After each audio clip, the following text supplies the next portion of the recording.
সারা বাংলাদেশে বর্তমানে আলোচিত যে ঘটনা, আপনারা সবাই অবগত আছেন সেই বিষয়ে। তোফাজ্জল হোসেন আমাদের এই এলাকার আমাদের ভাই, আমাদের পাথরঘাটা উপজেলার চরদনি ইউনিয়নে তার বাড়ি। তার জানাজার নামাজ আজকের সকাল ৯টায় সম্পূর্ণ হয় এবং পরবর্তীতে তাকে তার পারিবারিক কবরস্থানে দাফন করা হয়, যেখানে তার বাবা, মা এবং তার বড় ভাই শায়িত আছেন। আসলে ঢাকা ভার্সিটি বাংলাদেশের একটা সর্বোচ্চ বিদ্যাপীঠ। সেই বিদ্যাপীঠে এমন একটা ঘটনা ঘটলো যা আসলে কেউই মেনে নিতে পারে না।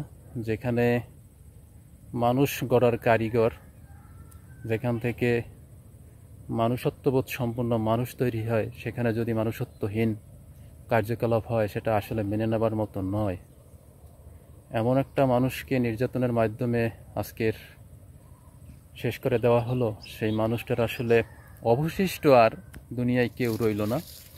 অর্থাৎ তার বাবা, মা, বড় ভাই, তারা তো অনেক আগেই পরলোক গমন করেন।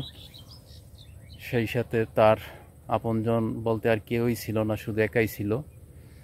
ভবঘুরে ছিল, মানসিক অবস্থা ভালো ছিল না।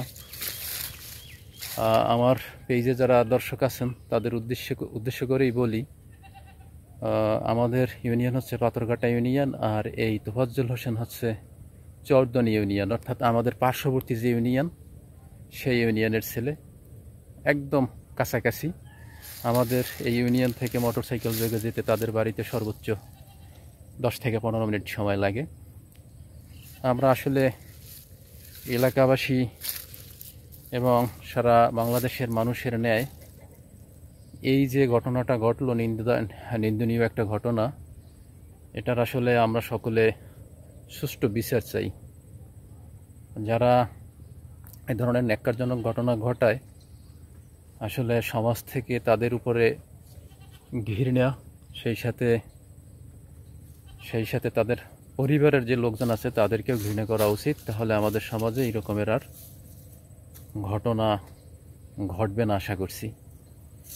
আর ঢাকা ভার্সিটির মতো জায়গায় এরকমের ঘটনা যদি ঘটে, তাহলে একটা জিনিস খেয়াল করে দেখলাম, সারা পৃথিবীতে যতগুলি ভার্সিটি আছে তার ধারে কাছেও কিন্তু এই ঢাকা ভার্সিটি নাই। অথচ সেই ঢাকা ভার্সিটি কিন্তু আমাদের দেশের সর্বোচ্চ বিদ্যাপীঠ। এখন জরিপ বা পরিসংখ্যান অনুযায়ী কেন নাই, সেই বিষয়টা আসলে আমরা এখন সহজে বুঝতে পারি। এরকমের যদি কর্মকাণ্ড কোনো ভার্সিটিতে ঘটে, সে বিষয়গুলোর উপরে জরিপ চালিয়ে তারপরে কিন্তু একটা বিদ্যালয়ের বা বিদ্যাপীঠের যে গুণগত মান, শিক্ষা ব্যবস্থা, আদর্শ ব্যবস্থা যাই বলেন, সেগুলো কিন্তু প্রতিফলিত হয়। তো একটা ভার্সিটিতে যদি এরকমের কার্যকলাপ ছাত্ররা করে, তাহলে সেই ভার্সিটি কোনোভাবেই কিন্তু বিশ্বের নামি দামি যত ভার্সিটি আছে তার পাশাপাশি বা তাদের কাছাকাছি অবস্থান করতে পারে না।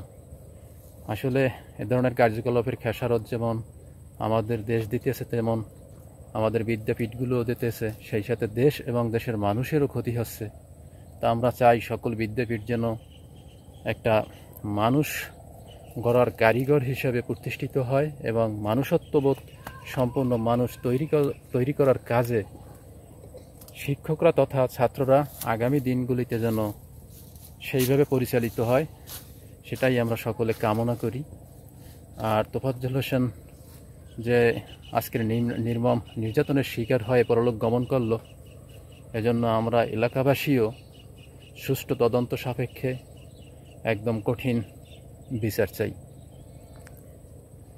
আর আমি এই মুহূর্তে দাঁড়ানো আছি আমার দিঘির পাশে। দিঘির চারপাশ পরিচ্ছন্নতার কাজ চলছে, লোকজন দিয়া পরিষ্কার পরিচ্ছন্ন আগাছা মুক্ত করার কাজটা চলমান আছে। এরপরে এখানে নতুন মাছ চাষাবাদ করা হবে।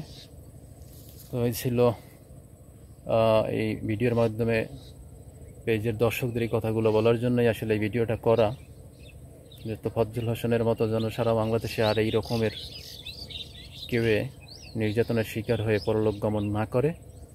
এ ধরনের নির্মম নির্যাতন আর যেন বাংলাদেশে না ঘটে, সেটাই আমাদের সকলের প্রত্যাশা। সবাই ভালো থাকবেন, সুস্থ থাকবেন। আল্লাহ হাফেজ।